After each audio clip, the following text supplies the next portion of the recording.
Hi friends, Jai Jinendra. Welcome to our very special program. Today we have with us Dr. Ashu Kumar Jain, MBBS, MD, Fellowship, Pain Medicine, Head Department of Pain Medicine and Palliative Care, Artemis Hospital, Gurugram. तो चलिए सबसे पहले उनका स्वागत करते हैं. Sir, very warm welcome to you. Before moving forward, चलिए कुछ आपको डॉक्टर साहब के बारे में ब्रीफ इंफॉर्मेशन देते हैं. Dr. Ashu Kumar Jain, Head Department of Pain Medicine and Palliative Care, is an authority figure for pain science and anesthesiologist in the country. He has been recipient of Indian Excellence Award for the Best Pain Physician in North India for consecutive 2 years. He is academic in charge of Indian Society of Study of Pain, Program Head of Indian Academy of Pain Science, member of several esteemed scientific societies and has several publication and fellowships to his name.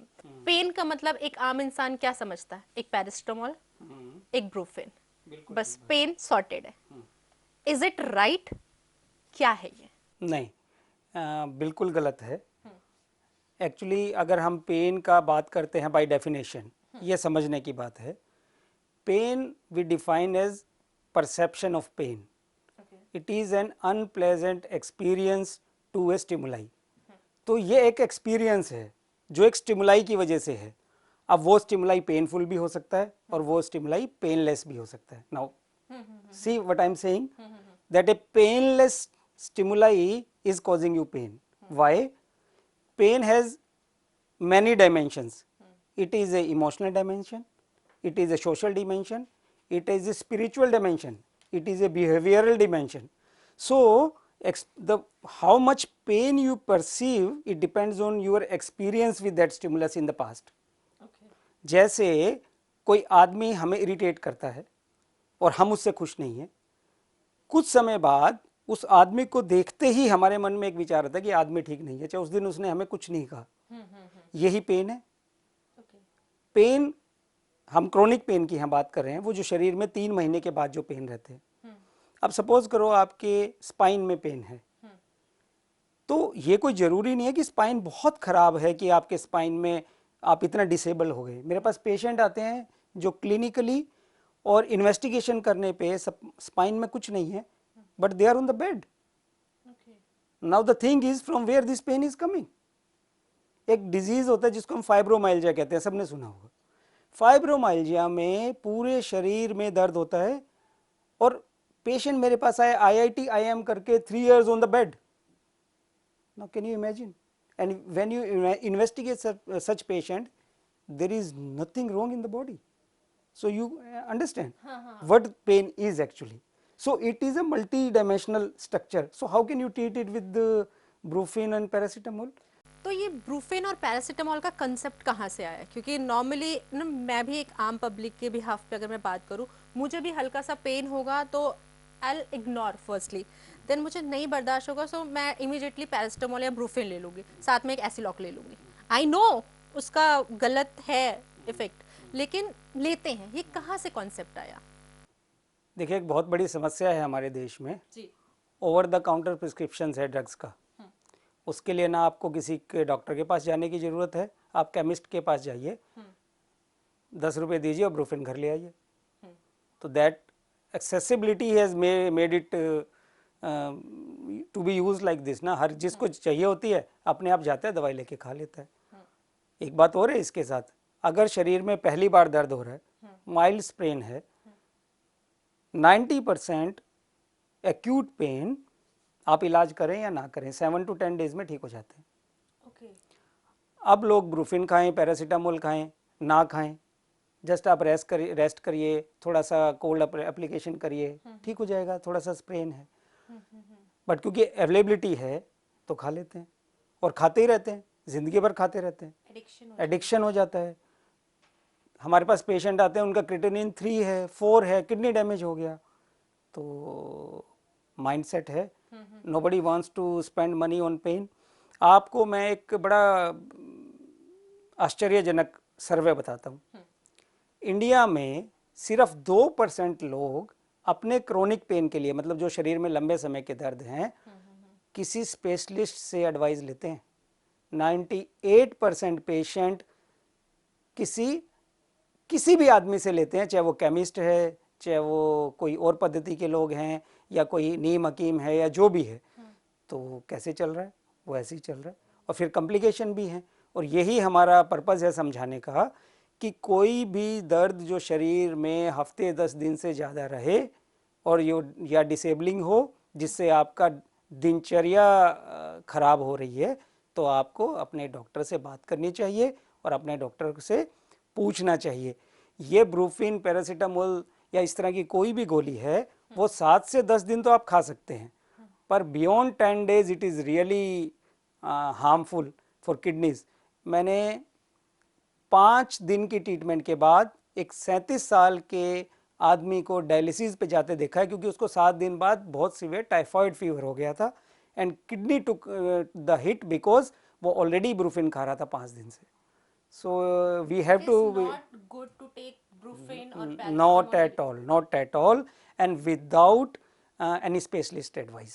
Okay तो आप ये नहीं कहेंगे कि 2-3 दिन तक at least हम देखें, या जैसा आपने कहा कि 6-7 दिन तक कोई भी पेन अपने आप चला जाता अगर वो नॉर्मल पेन हो, तो आपको ब्रूफेन या पैरासिटामोल की जरूरत, कोई भी पेन किलर की जरूरत नहीं हाँ है? जी, अगर आपको लेना पड़े तो सेफेस्ट पैरासीटामोल है। ओके उसके मिनिमम साइड इफ़ेक्ट हैं, और बहुत सारे लोग समझते हैं कि ये सिर्फ बुखार के लिए, ऐसा नहीं है। एक्सट्रीम ऑफ एजेस में, जैसे बच्चे हैं, बूढ़े हैं, paracetamol is the pain killer of choice and it is safest for the kidney, but that doesn't mean कि आप ज़िंदगी भर पैरासीटामोल ही खाते रहें। आई एम टॉकिंग 3, 4, 5, 7 डेज में भी, तो उतने तक के लिए तो ठीक है, पर अगर उससे ज़्यादा प्रॉब्लम है तो फिर आपको किसी स्पेशलिस्ट से बात करनी चाहिए। Okay fine. आगे बढ़ते हैं, हम पेन की बात कर रहे हैं।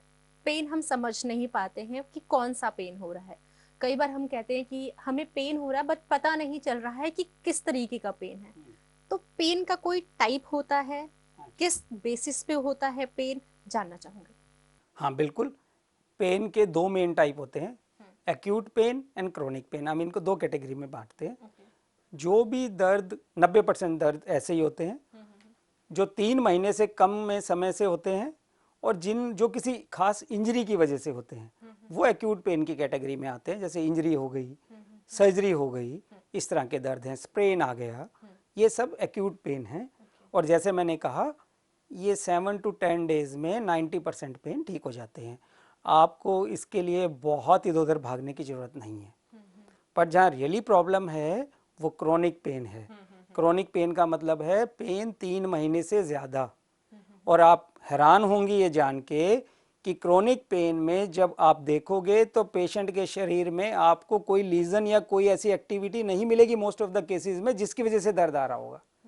जो मैंने डेफिनेशन में शुरू में बताया कि पेनफुल स्टिमुलाई हो भी सकता है और पेनफुल स्टिमुलाई नहीं भी हो सकता। तो जो क्रोनिक पेन है उसमें जो एक्चुअल लीजन है, एक्चुअल इंजरी है, वो हील हो चुकी होती है, और हीलिंग के बाद पेन शुरू होता है। तो एक्टिव इंजरी नहीं है फिर भी पेन हो रहा है। Now that is a chronic pain. Example, cancer pain, neuropathic pain, diabetic neuropathy, trigeminal neuralgia, बहुत सारे न्यूरैल्जियाज होते हैं, intercostal neuralgia, post herpetic neuralgias, osteoarthritis pain, spine pain, neck pain, headaches, migraine, cervicogenic headache. तो ये सब chronic pain की categories हैं। और जैसे ही एक पेन शरीर में 3-6 महीने रहता है, आपका कॉन्फिडेंस लूज होने लगता है, डिप्रेशन आने लगता है। तो उस फेज में क्या होता है कि सपोज करो एक्चुअल हेडेक उतना नहीं है, पर मूड इतना खराब है, आपका काम छूट गया, आपकी डिसेबिलिटी हो गई, तो वो छोटा पेन भी आपको इतना बड़ा नजर आता है। एक्चुअल पेन इतना सा है, पर जब आपके मूड की वजह से, मैंने कहा ना, परसेप्शन है, ये आपके बिहेवियर की वजह से चेंज हो रहा है। तो एक्चुअल पेन इतना है जो शायद प्रोबेबली 5-7 दिन चलता तो आप उसको इग्नोर कर देते, पर अगर आपके शरीर में 6 महीने तो आप इग्नोर नहीं कर पा रहे। अब वो ना इतना बड़ा बन गया, इतना बड़ा बन गया। और जैसे मैंने कहा, मुझे दुख होता है, एक IIT लड़का 3 साल से बेड पे बैठा है और शरीर में कुछ भी नहीं है ना। तो ये पेन है, तो ये समझना होगा हमें, और इसको समझेंगे। जैसे मैं अपने क्लिनिक में मैं बताता हूँ कि मैं एवरेज पेशेंट, फर्स्ट पेशेंट में देखता हूँ 40 मिनट्स to 1.5 आवर्स लगते हैं मुझे समझने में। क्यों? उसको समझना और मरीज को समझाना बहुत इंपॉर्टेंट है क्रोनिक पेन में। अगर अब मरीज के दिमाग में फियर हो जाता है कि मेरे को तो पता नहीं क्या हो गया, मेरे को कैंसर हो गया, मेरे को ये हो गया, मेरे को वो हो गया, मैं तो बेकार हो गया। पर आप मरीज को समझाओ कि नहीं, ये लीजन बहुत ज़्यादा नहीं है, प्रॉब्ली सेंट्रल सेंसिटाइजेशन बोलते हैं हम इसको, ब्रेन का बहुत बड़ा रोल है इसमें। तो भैया तुझे कुछ नहीं, ठीक है, and you will be fine. मैं आपको सच बता रहा हूँ, 90% लोगों का क्लिनिक में इलाज हो जाता है। डेफिनेटली। एक छोटा सा एग्जांपल है, जब हम छोटे बच्चों को देखते हैं वो बहुत गिरते हैं, लेकिन उनमें सोचने की इतनी शक्ति नहीं होती है, इसलिए विद इन 5 मिनट्स या 2 मिनट्स वो नॉर्मल हो जाते हैं। बिल्कुल। अगर यही चीज किसी बड़े के साथ हो तो वो लेके बैठ जाते हैं कि ओ माय गॉड मेरे घुटने में लग गई। एग्जैक्टली। है ना? तो शायद यही प्रॉब्लम, जैसे आपने कहा, हमारे माइंड का वहम होता है कि मुझे कुछ हो रहा है, तो emotionally exactly, emotional and behaviour दो बहुत इंपॉर्टेंट कंपोनेंट है। सोशल बहुत बड़ा कंपोनेंट है। तो जो ऑस्टियोआर्थराइटिस के पेशेंट हैं वो बहुत डिप्रेशन में चले जाते हैं, क्योंकि जैसे किसी को नी ऑस्टियोआर्थराइटिस है, वो अपनी डे टू डे एक्टिविटी नहीं कर पाता। तो मान लो एक बुजुर्ग है, वो मंदिर ही नहीं जा पा रहा, वो अपने रूटीन डेली काम नहीं कर पा रहा, तो वो ना डिप्रेशन में जाता है और अपने आप को रिट्रीव कर लेता है। और वही पेन जो उतनी इंटेंसिटी की है वो उसको 10 टाइम्स फील होने लगती है। पेन डिप्रेशन हो रही है, विशियस साइकिल बन जाता है। और अल्टीमेटली आप अपने बुजुर्गों को देखिए जिनको एडवांस ऑस्टियोआर्थराइटिस या कुछ ऐसा होता है, किसी से ज़्यादा बात नहीं करेंगे, किसी से कुछ नहीं करेंगे और अपने शैल में रहेंगे। उनको लगेगा मैं किसी काम का नहीं हूँ और मेरे जो दिन कट जाएं वो अच्छा है। तो ये एस्पेक्ट हैं पेन के। यानी कहते हैं ना, बूढ़ा और बच्चा एक जैसे सा बिहेव करता है, बट जो मिडिल एज में जो लोग होते हैं ना, जो अपनी साइकोलॉजी को समझ नहीं पाते हैं एंड छोटी सी चीज को बड़ा इशू बना देते हैं, शायद वो पेन का मतलब ही नहीं समझ पाते हैं और अननेसेसरी मेडिसिन के पीछे भाग के और अपनी लाइफ को और भी ज्यादा इश्यूज क्रिएट एग्जैक्टली। अब मैं अगर लोगों की प्रिस्क्रिप्शंस देखता हूँ हाँ। जो इस तरह के क्रोनिक पेन के हैं, 20 मेडिसिन, 15 मेडिसिन, 25 मेडिसिन, ऐसे पूरा भरा होता है। बट लोग नहीं समझ पाते कि जैसे हम बात कर रहे थे कि दिस इज नॉट हेल्पिंग। कोई भी मेडिसिन पेशेंट में कॉन्फिडेंस इंस्टॉल नहीं कर रही, उसके लिए आपको समझाना पड़ेगा। सीबीटी हम बोलते हैं, कोग्निटिव बिहेवियरल थेरेपीज होती हैं। इंडिया में वो अभी वो इतना डेवलप नहीं है, तो वो पार्ट हम लोग करते हैं। पेशेंट को समझाते हैं और उसका कॉन्फिडेंस वापस उठाने की कोशिश करते हैं। उसको डे टू डे लाइफ में छोटे छोटे गोल्स देते हैं, तो वो गोल पूरे करता है तो उसका कॉन्फिडेंस वापस आता है। और जैसे ही कॉन्फिडेंस वापस आता है, पेन की इंटेंसिटी हाफ हो जाती है। तो ये गोलियों से ठीक होने वाली सिर्फ चीज़ें नहीं है। यस, किसी अगर मान लो इतनी फिजिकल पेन है, तो मैं चाहे उसका इंटरवेंशन करूं, चाहे मैं टैबलेट दूं, जो भी करूं, वो तो इतने में ही काम कर रहे हैं ना। इस बैलून का क्या करूंगा? तो हम कहते हैं deflating the balloon of the pain. तो उसमें आपको सबसे बड़ी बात है, पेशेंट से बात करनी होगी, पेशेंट की ऑक्यूपेशनल रिहेबिलिटेशन करनी होगी, पेशेंट की सोशल रिहेबिलिटेशन करनी होगी, फिजिकल रिहेबिलिटेशन करनी होगी। और जो ये पेन आ रहा है, वो जो धुआं है, वो भी तो आग, छोटी आग है, उसे भी तो बुझाना पड़ेगा। उसके इलाज के साथ साथ वो तो जरूरी है, पर जो इतना बड़ा पेन बबल है वो भी डिफ्लेट करना पड़ेगा। पैलिएटिव केयर, क्योंकि अगला क्वेश्चन मेरा उस पर है, लेकिन उससे पहले मैं अपने दर्शकों को बताना चाहूंगी कि पैलिएटिव केयर का मतलब क्या होता है, प्लीज एक्सप्लेन। पैलिएटिव केयर का, पैलिएटिव वर्ड आया पैलिएशन से, किसी भी चीज़ की पैलिएशन करना, सपोर्ट करना। तो पैलिएटिव केयर का मतलब है it is a support system. For example oncology में पेशेंट को डिजीज़ की वजह से कुछ सिम्टम है, कुछ परेशानी है, और वो परेशानी भी ऐसी जैसे मैंने बताया मल्टी मॉडल है, साइकोलॉजिकल है, सोशल है, बिहेवियरल है, बहुत हैं, और उसके कैंसर के अपने इफेक्ट हैं। अब जो भी मेन थेरेपी चल रही है वो तो सिर्फ डिजीज़ को मैनेज कर रही है, पर जो बाकी चीज़ें उसको कैसे मैनेज करेंगे?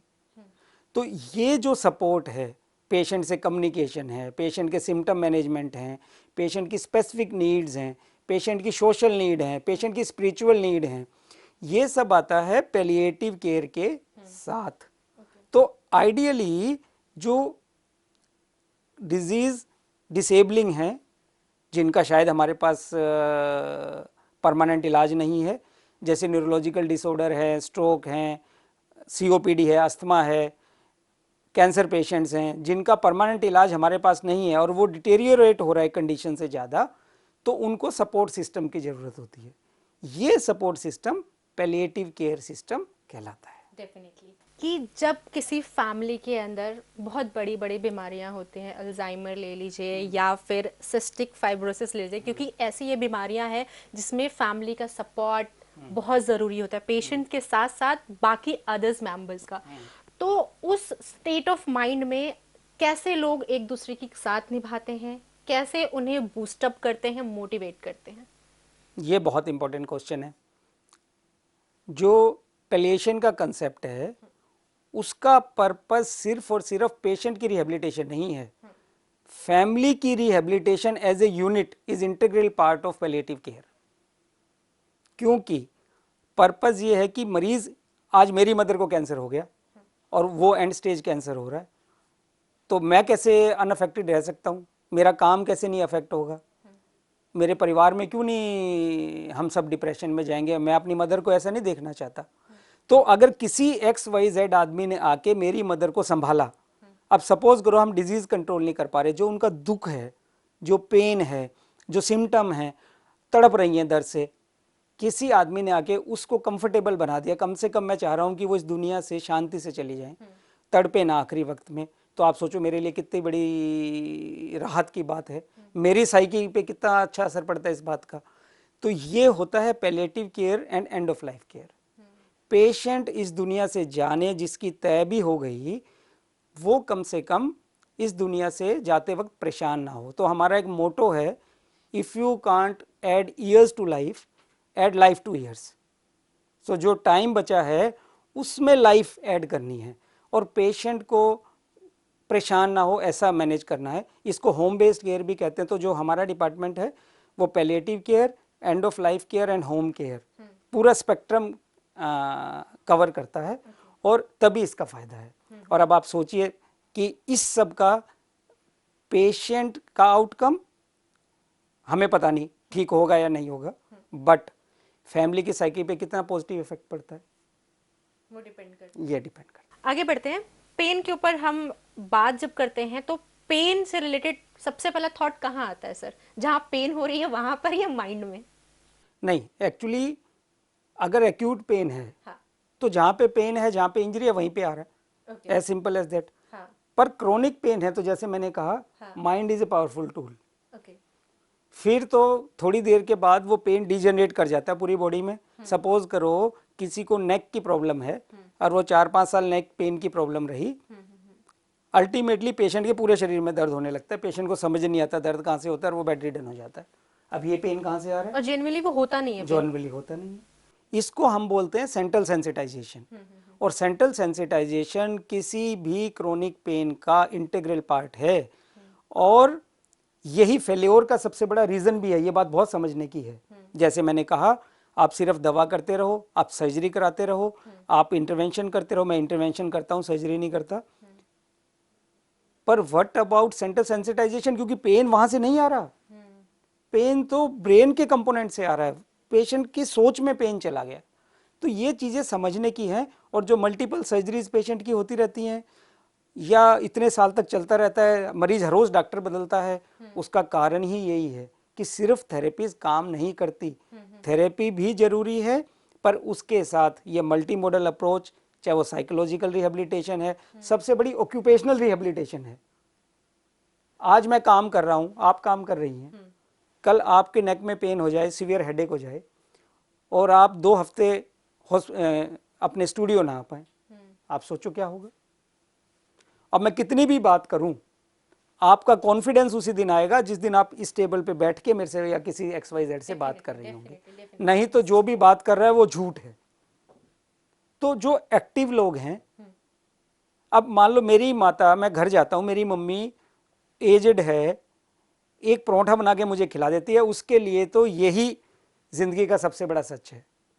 अब उसको ऑस्टियोआर्थराइटिस हो गई या कुछ हो गया और वो मुझे वो परोठा नहीं खिला पाती, मैं आपको सच बता रहा हूं, 5 दिन मुझे परोठा बना के ना खिलाए, वो डिप्रेशन में चली जाएगी।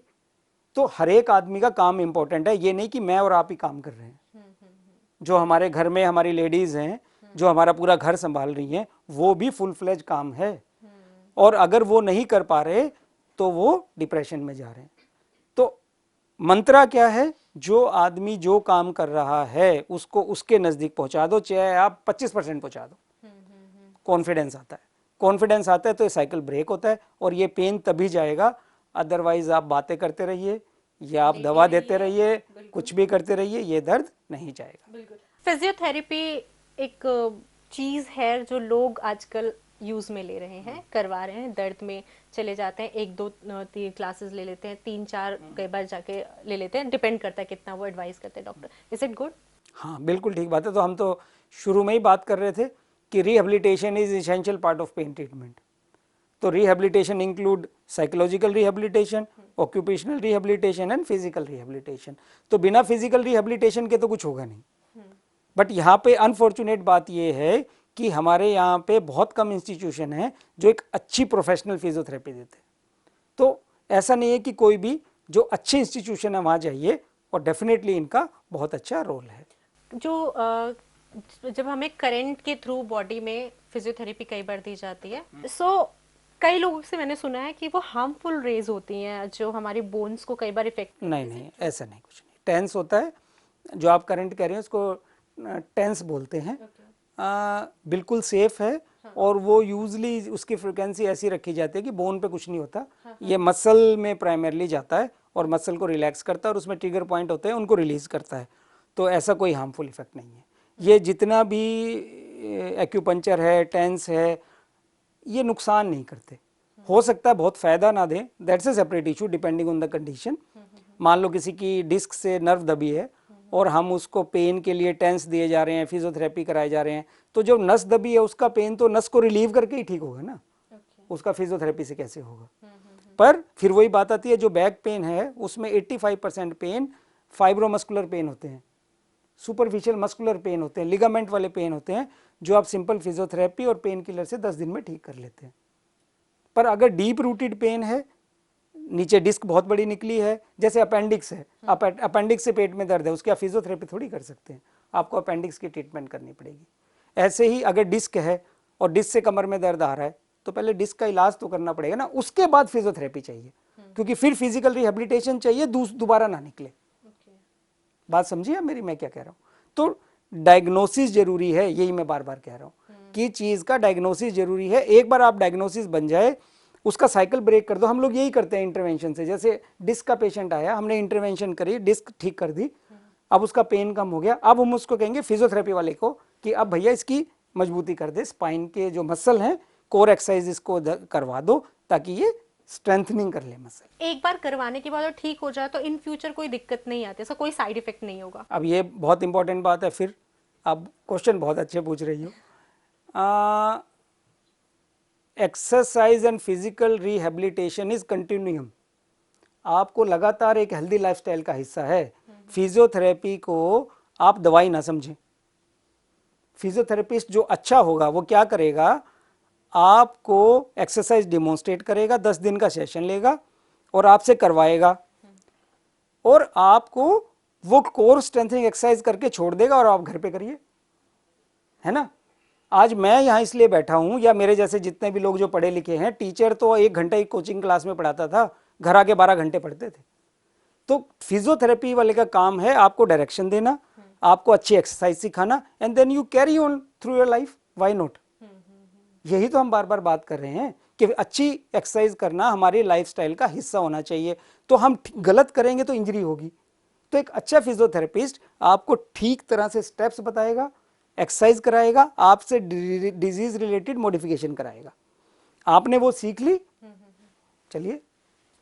ओके, तो इट इज इम्पोर्टेंट बट उसे हैबिट में नहीं लाना है, फिजियोथेरेपी से सीखना है और फिर अपने आप आगे बढ़ाना है। आगे बढ़ना है। Yes. बिल्कुल, टीचर जैसे सिखा देते हैं और फिर उसे आगे बढ़ अब मेरे टीचर ने मुझे ट्रेन किया, अब मैं कर रहा हूँ ना अपनी प्रैक्टिस। Definitely definitely. एक लास्ट में जाते जाते एक क्वेश्चन, कुछ ऐसी हेल्थ टिप जिससे हमारे दर्शकों को घर बैठे फायदा हो जाए।